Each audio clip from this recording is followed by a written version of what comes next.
साथियों, आज की वीडियो में हम बात करेंगे कि किस तरह से रफ़ी साहब के गीतों ने राजेश खन्ना को सुपरस्टार बनाने में महत्वपूर्ण भूमिका निभाई।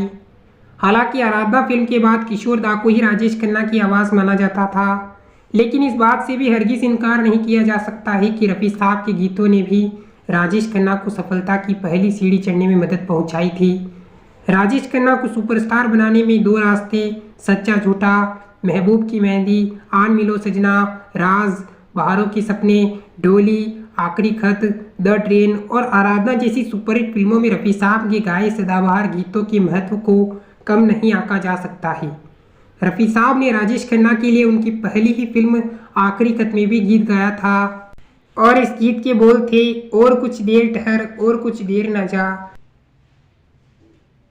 और कुछ देर ठहर और कुछ। हालांकि आखिरी खत राजेश खन्ना की पहली फिल्म थी, लेकिन राजेश खन्ना को सही मायने में जिस फिल्म से ब्रेक मिला था वह फिल्म सन 1967 में आई थी और इस फिल्म का नाम था राज। इस फिल्म में भी रफ़ी साहब ने राजेश खन्ना के लिए गीत गाया था।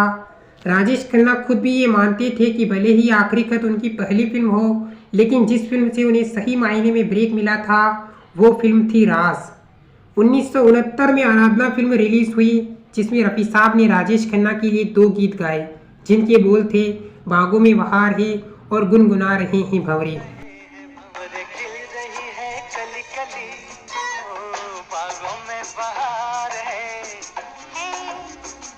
हालांकि इस फिल्म में किशोर कुमार के गाए हुए गीत रूप तेरा मस्ताना, मेरे सपनों की रानी और कोरा कागज था मन मेरा ज्यादा लोकप्रिय रहे।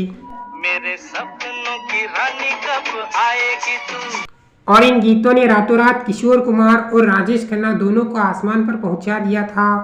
उस दौर में आराधना फिल्म के गीतों की लोकप्रियता का आलम यह था कि फिल्म के पोस्टर पर भी गानों की पंक्तियां लिखी रहती थी। इस फिल्म ने राजेश खन्ना को रातों रात सुपरस्टार बना दिया था।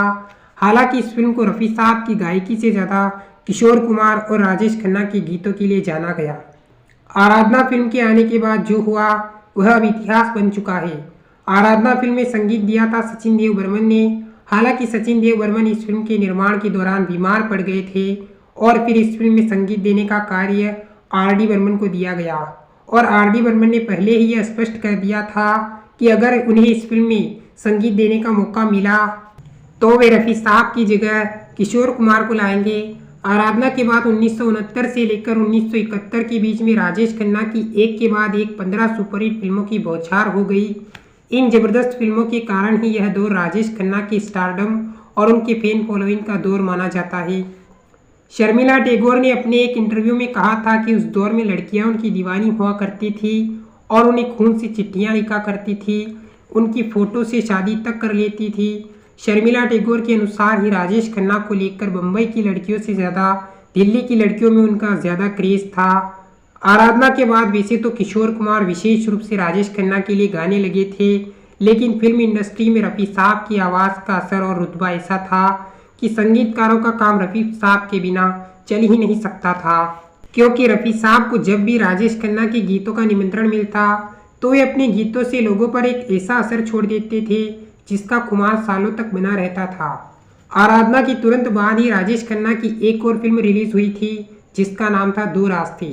इस फिल्म में रफ़ी साहब ने जो दो गीत गाए उनके बोल थे, ये रेशमी जुल्फें, ये शरबती आंखें और छुप गए सारे नज़ारे, क्या बात हो गई। ये रेशमी जुल्फें, ये शरबतें, इन्हें देखकर जी रहे, तूने काजल लगाया दिन में।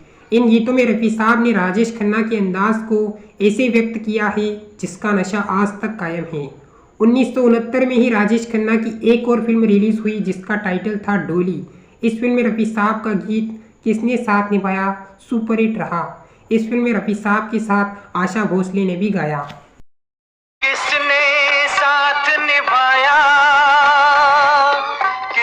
सन 1970 में ही आई फिल्म द ट्रेन में रफ़ी साहब ने एक बेहद ही लोकप्रिय गीत गाया। गुलाबी आंखें जो तेरी देखी, शराबी ये दिल हो गए। 1970 में ही आई फिल्म सच्चा झूठा में भी रफ़ी साहब ने राजेश खन्ना के लिए गीत गाया था। यूं ही तुम मुझसे बात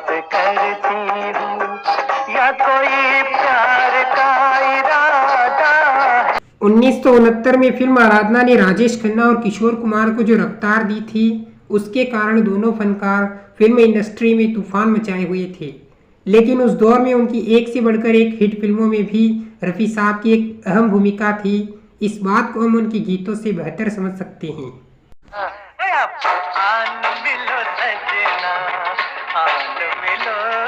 यह गीत है फिल्म आन मिलो सजना का, जो आई थी सन 1970 में। इस फिल्म में रफ़ी साहब ने एक और गीत भी गाया है, जिसके बोल थे, कोई नजराना लेकर आया हूँ दीवाना तेरे लिए।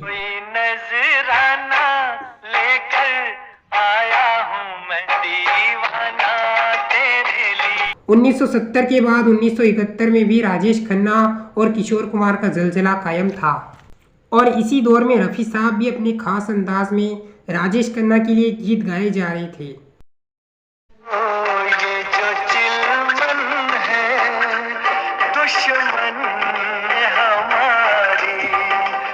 यह गीत है फिल्म महबूब की मेहंदी का, जो आई थी सन 1971 में।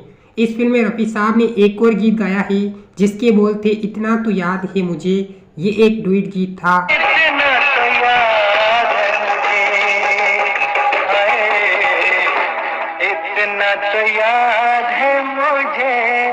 1971 के अंत में राजेश खन्ना की एक और फिल्म आई थी, जिसका टाइटल था हाथी मेरे साथी। इस फिल्म में मुख्य भूमिका में थे राजेश खन्ना और तनुजा। इस फिल्म ने आराधना के बाद राजेश खन्ना को दूसरी बार एक लहर की तरह उठाया था। इस फिल्म में रफ़ी साहब ने एक बेहद ही भावुक गीत गाया था, जिसके बोल थे, नफरत की दुनिया छोड़कर प्यार की दुनिया में रहना मेरे यार। नफरत की दुनिया को छोड़ के प्यार की दुनिया खुश रहना। जानकारों के अनुसार जब संगीतकार लक्ष्मीकांत प्यारेलाल को लगा कि यह भावपूर्ण और दर्द भरा गीत सिर्फ रफ़ी साहब ही गा सकते हैं, तो इस पर उन्होंने राजेश खन्ना से इस गीत को रफ़ी साहब से गवाने की गुजारिश की। हालांकि राजेश खन्ना यह चाहते थे कि यह गीत भी किशोर कुमार ही गाए, मगर लक्ष्मीकांत प्यारेलाल के समझाने पर वह इस गीत को रफ़ी साहब से गवाने के लिए राज़ी हो गए। विशेषज्ञों के अनुसार इस गीत ने हाथी मेरे साथी को सुपरहिट बनाने में खास भूमिका अदा की थी। लक्ष्मीकांत प्यारेलाल के अनुसार राजेश खन्ना एक सुपरस्टार थे और इस बात से इनकार भी कर सकते थे, लेकिन उन्होंने ऐसा नहीं किया, क्योंकि यह बात वह भी जानते थे कि इस गीत में रफ़ी साहब का कोई विकल्प नहीं है। उनके पसंदीदा गायक किशोर कुमार भी नहीं। 1971 के अंत में राजेश खन्ना और किशोर कुमार का जलजला कुछ हद तक थम गया था, लेकिन रफ़ी साहब अपने चित परिचित अंदाज में राजेश खन्ना के लिए गीत गाते रहे। राजेश खन्ना के लिए उन्होंने आराधना के पहले और आराधना के बाद भी गाया। हालांकि राजेश खन्ना की फिल्मों में रफ़ी साहब को केवल एक या दो गीत गाने को मिलते थे, लेकिन उस एक या दो गीत का असर ऐसा होता था जो किसी भी फिल्म को सुपरहिट बनाने का मादा रखता था।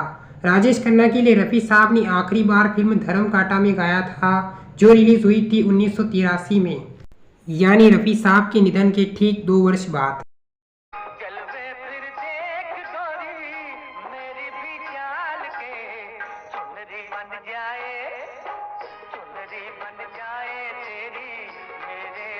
आज के एपिसोड में क्लासिक किस्से में आपके लिए इतना ही। इसी तरह के ज़बरदस्त किस्से हम आपके लिए लाते ही रहेंगे। अगर वीडियो अच्छी लगी हो तो वीडियो को लाइक कर दीजिएगा। साथ ही साथ आप राजेश खन्ना, किशोर कुमार और रफ़ी साहब को एक बेहतर कलाकार मानते हैं तो हमारे इस चैनल को सब्सक्राइब कर दीजिएगा। धन्यवाद।